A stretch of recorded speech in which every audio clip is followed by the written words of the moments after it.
The Associated Press published an article about the reunion of survivors and liberators of that train beside Magdeburg, and that was the article that Steve Barry read. He'd been there. He'd been waiting a very long time to thank someone. And so he called up the high school history teacher and found out that Carrol Walsh lived just a few hours away from him in Florida.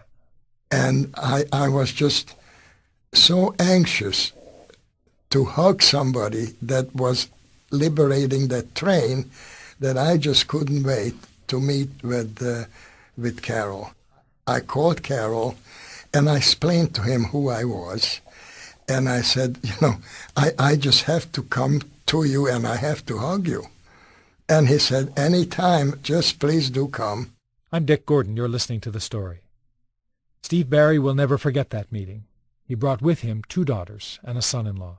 We called on a cell phone. We called his home on a cell phone, said that we are almost around the corner from you. So when we drove up, the 5 of us drove up to the door, Carrol was already outside. Was it an emotional moment for you? Unbelievable. It still is. It just never went away. And I walked over to him and we just embraced each other right in front of his house.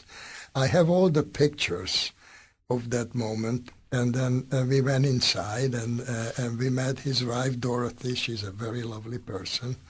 But for some strange coincidence, or maybe it wasn't, we connected immediately. It's like we became true friends in a matter of a half hour and stayed that way. I call him on the phone.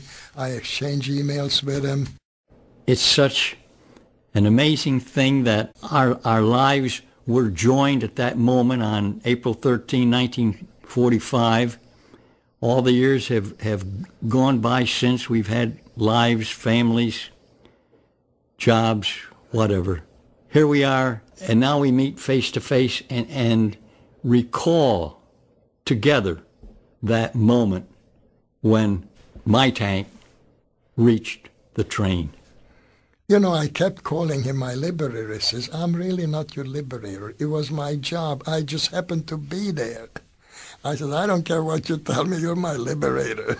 I actually have here in my studio, Steve, a copy of a letter that he wrote to you. And if you don't mind, I'll just read a couple of sentences. This is Carrol writing to you, and he says, you're always expressing gratitude to me, to the 743rd Tank Battalion and the 30th Infantry Division, but I don't believe that gratitude is deserved because we were doing what we and the whole world should have been doing. Rescuing and protecting innocent people from being killed, murdered by vicious criminals. You don't owe us, we owe you. We can never repay you and the Jewish people of Europe for what was stolen from you, your homes, your possessions, your businesses, your money, your art, your family life, your families, your childhood, your dreams, and all your lives. Is this a beautiful person? When I got the letter, I said, I just can't possibly keep this letter to myself. I asked him if I have his permission to give this letter to some other people to read it, and he said it's okay. That's right. I can't believe today, as I look back on those years and what was happening, I can't believe that the world almost ignored those people in what was happening. I can't believe it. How could we have all stood by and have let that happen? We owe those people a great deal. We owe those people everything. They don't owe us anything. We owe them for what we allowed to happen to them. That's how I feel.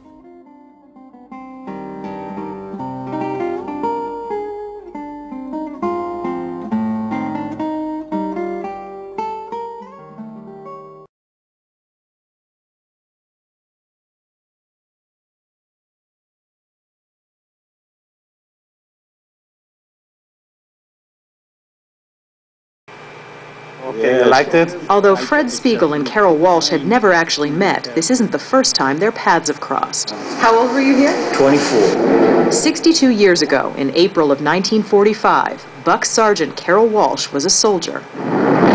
fighting his way through some of the bloodiest battles of World War II. I'd been in combat 10 months by then. My mind was numb. Fred Spiegel was just a kid. I think I was about 11 years old.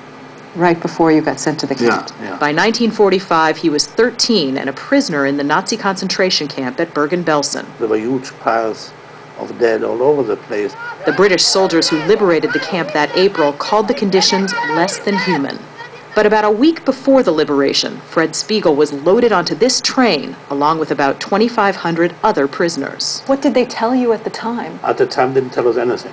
Just get on the train? Yeah, get on the train and shut up. The train had traveled about 85 miles, almost to the town of Magdeburg, when it was abandoned by its German guards, who feared capture by the advancing Americans. The trapped survivors were found by a two-man tank crew, one of whom was Carrol Walsh. They, of course, were horrified, by what they saw. And you could see that on their faces? Yeah. They were thin, gaunt. You know how the homeless look today? That's how they looked. The prisoners on the train were freed by the Americans that day.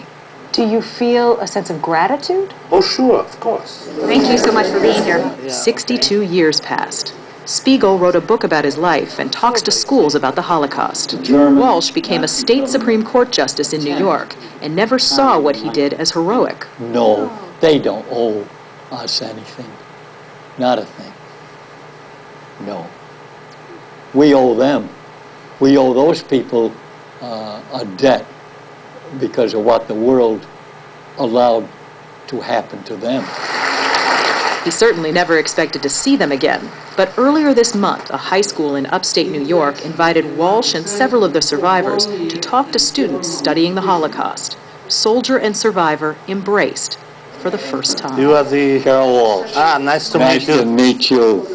To see these men, their lives lived out. Yes. What is that like? That's wonderful. Here they were on their way to death and allowed to grow into manhood, and what they did with it, what they did with their lives. And now their lives have intersected to piece together a story in hopes that it'll never happen again. Tracy Smith, CBS News, Hudson Falls, New York. Oh, sure. Oh, sure. I remember.